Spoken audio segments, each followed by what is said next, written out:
Determining what's next in life, especially after you've been grieving the loss of a loved one, can feel really overwhelming, especially when the grief has been prolonged. So let's walk together and I'll share with you some ways to look at your future so that it's not so scary.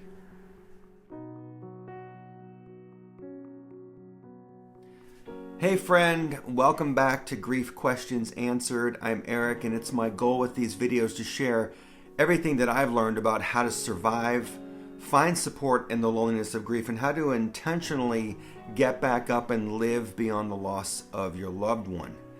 If this grief tip doesn't help you today, I am confident it can and will help you at some point in the future, so be sure to save this video to watch later on.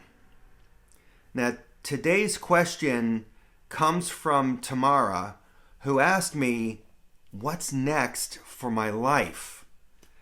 And this is such a really powerful question because I think we all ask that. And so Tamara, I'm sure as you're navigating your grief, you're asking this question a lot throughout the day, if not every single day. I know I did. And I get this because when I lost my daughter Zoe, I felt like my entire life stopped along with hers, and yet I was still here. And in a sense, I was barely functioning and just going through the motions of my day, just waiting for the time when I could crawl back into bed and hopefully sleep through the night. And by the way, if you haven't seen this next video, go check out the video about where I talk about waking up in the middle of the night and why that happens. I'll be sure to put that at the end of this video and in the description. But getting back to your question, Tamara, as we navigate our grief, we tend to arrive at milestones along the journey. Even if we don't believe that we are processing our grief, we are. And a lot of that processing actually happens subconsciously, which is why we are exhausted at the end of the day. But we can really break through this prolonged grief by looking at what is possible for what's next in our life. And by the way, finding meaning in your life after a loss doesn't equate to you leaving your loved one behind or feeling, or you may feel like this, but basically going through thinking that you didn't love them in the first place. What it means is that you're finding ways to carry on and honor your loved one and yourself at the same time, because it is okay to do both. And so let's take a look at how you can determine what's next for your life tomorrow. Okay, so the first thing is to acknowledge where you are right now on your grief journey. Because when you recognize that grief doesn't have a set timeline, it's okay to feel the weight of your loss, and it may help to relieve some of the pressure to figure out what's next.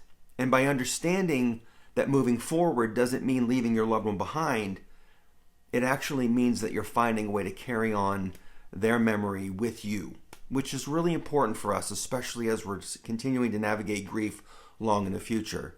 The next step is to take some time and reflect on your values and what you're passionate about. Ask yourself what matters most to you now, because grief often changes us, and it's important to reevaluate what gives your life purpose and meaning. And I remember going back to work soon after losing my daughter Zoe, and I remember sitting at my desk one day and I received a phone call from one of our VPs demanding that I get him his new cell phones ASAP because his team needed to test an app that our company was working on. But it went way beyond that demand, because even before I had a chance to respond to that first email, I received another email from him stating that the delay was unacceptable and that he would be going to the CEO to say how bad our team was. And I can tell you in that moment, I realized that that job and his cell phones weren't the most important thing in life. What was most important was that my family, my friends, and my close relationships were. And I hope it's the same for you. So the next step here is to get and to make small, achievable goals for yourself, and start with something simple. It could be re-engaging with an old hobby, reaching out to old friends, or planning something in the near future like a day trip or something small, because these small steps do help restart your life and eventually rebuild your momentum out of your deep grief. And the next step, to embrace your strengths. My friends, this is not the only time in your life when you've had to develop resilience. You've had other setbacks. It's just that this one is really, really hard to process. And so it's important to remember that the resilience that you've developed through this time is important as well. You've been through a lot. And now it's about using the strength to shape what is next for your life. And here's where you can really see the future of what's next, okay? This next step is about you creating the vision for your future. And it's okay to do that. What do you want your life to look like moving forward? And by the way, it's okay if this vision is different from the one you once imagined. I mean, before Zoe died, I had a vision of a different life. And when I lost her, it got thrown all out, right? And so if you've lost a spouse, maybe your vision's been torn apart. But here's the thing. Your journey may have taken a different path, but it still can be filled with purpose and joy. You're not done yet. There's still purpose left in your life. And even if it doesn't feel like that right now, by giving yourself permission to discover what's next, it can be really helpful. Which leads me to the next step, and that is to allow some space for a new purpose. Look, sometimes the loss can open up new opportunities for growth or a new direction in life. And for me, it was when Zoe's friends asked me right afterwards, what are we supposed to do with this? And then I found that by helping them, I was honoring Zoe's life.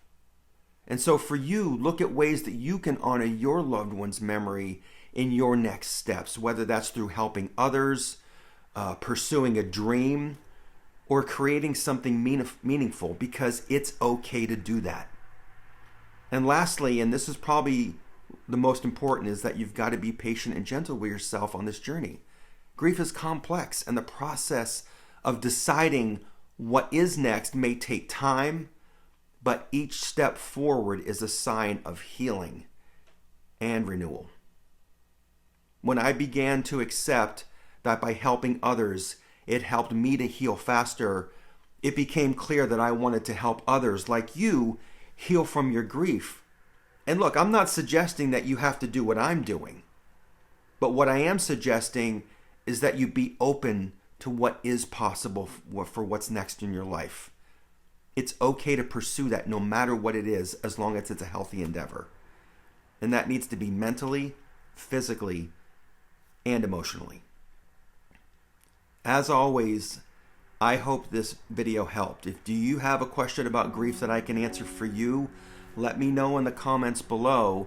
And if you haven't done so yet, click that subscribe button down below, as that is one of the best ways to get notified of new videos just like this and to show support for the channel. Let's continue to walk together, and I'll see you in next week's video.